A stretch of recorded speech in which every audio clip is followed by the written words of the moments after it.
ফেনী, নোয়াখালী, কুমিল্লা সহ দেশের বিভিন্ন এলাকায় বন্যায় ক্ষতিগ্রস্ত মানুষের পুনর্বাসনের জন্য সহযোগিতার হাত বাড়িয়ে দিয়েছেন পুরো দেশের মানুষ। তাদের সহযোগিতায় আয়োজিত বিভিন্ন কনসার্টে বিনা পারিশ্রমিকে গাইছেন দেশের জনপ্রিয় বিভিন্ন ব্যান্ড এবং সঙ্গীত শিল্পীরা। সেসব কনসার্ট থেকে প্রাপ্ত অর্থ দেয়া হচ্ছে বন্যা দুর্গতদের তহবিলে।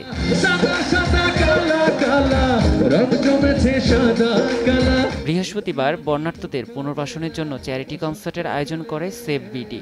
রাজধানীর রবীন্দ্র সরোবরে আয়োজিত এই কনসার্টে গিয়েছেন রাজীব, নোলকবাবু, বেলি আফরোজ, শাহনাজ স্বীকৃতি, শেখ সাদি, প্রিন্স আলমগীর, তোশিবা সহ অনেকে। আমি আমার নিজ দায়িত্বে এখানে এসেছি এবং সব সময় যখনই সময় পাবো, যখনই সুযোগ হবে, আমি আমার বানভাসী ভাই বোনদের জন্য আমি সব সময় এই উদ্যোগটা নিব এবং আমি নিজে থেকে যতটুকু করণীয় আমি করব। মানুষের পাশে দাঁড়াতে কার না ভালো লাগে, অসম্ভব ভালো লাগছে।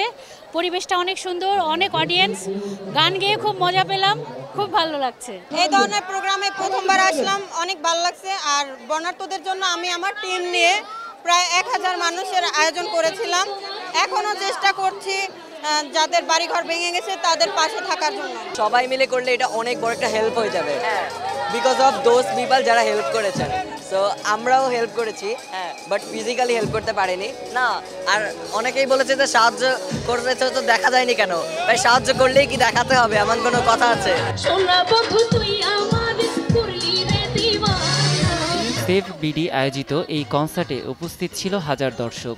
বন্যার্তদের পুনর্বাসনে সহযোগিতায় নিজেদের সামর্থ্য অনুযায়ী অর্থ সাহায্য দেন তারা।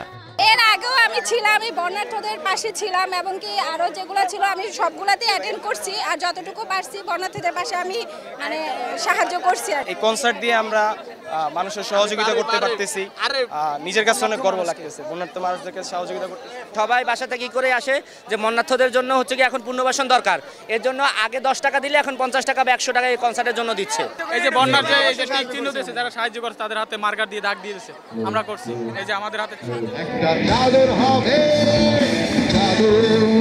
প্রকৃতির নিষ্ঠুরতায় বন্যা কবলিত মানুষের অনেকেই অসহনীয় কষ্ট করছেন। এই বিপর্যয় কাটিয়ে উঠতে সকলের সহায়তার প্রয়োজন বলে মনে করেন কনসার্টটির আয়োজক জাহাঙ্গীর পাভেল।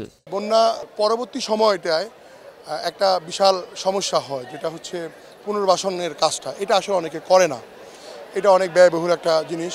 তো সেইটা থেকে আমরা সেভ বিডি টিম চিন্তা করলাম, দেখি আমরা যতটুকু ছোটোভাবে যদি পারি, অন্তত একটা পরিবারকেও যদি আমরা পুনর্বাসন করতে পারি, তাহলে আমাদের কাছে ভালো লাগবে, আমাদের একটা দায়বদ্ধতা মুক্ত হবে। অনেক মানুষ আমাদেরকে এত বড় বড় টাকা অ্যামাউন্ট আমাদেরকে অফার করে, আমরা ভয় নিই না। ওনারা আমাদেরকে এত বড় বড় অ্যামাউন্ট দিয়ে সহায়তা করতে চাইছে, আমাদের কাছে মনে হয়েছে এই টাকাটা আমরা নিলে ওনার এই টাকাটা কতটুকু সঠিক, এটা নিয়ে আমাদের সন্দেহ ছিল। আমরা চাই নাই যে আমাদের সংগঠনটা কোনো কালো টাকার মাধ্যমে চলুক।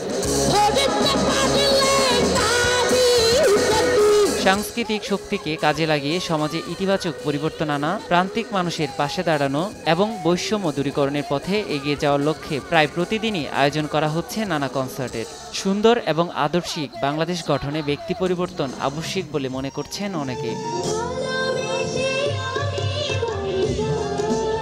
নিয়াত শুভ, সময় সংবাদ, ঢাকা।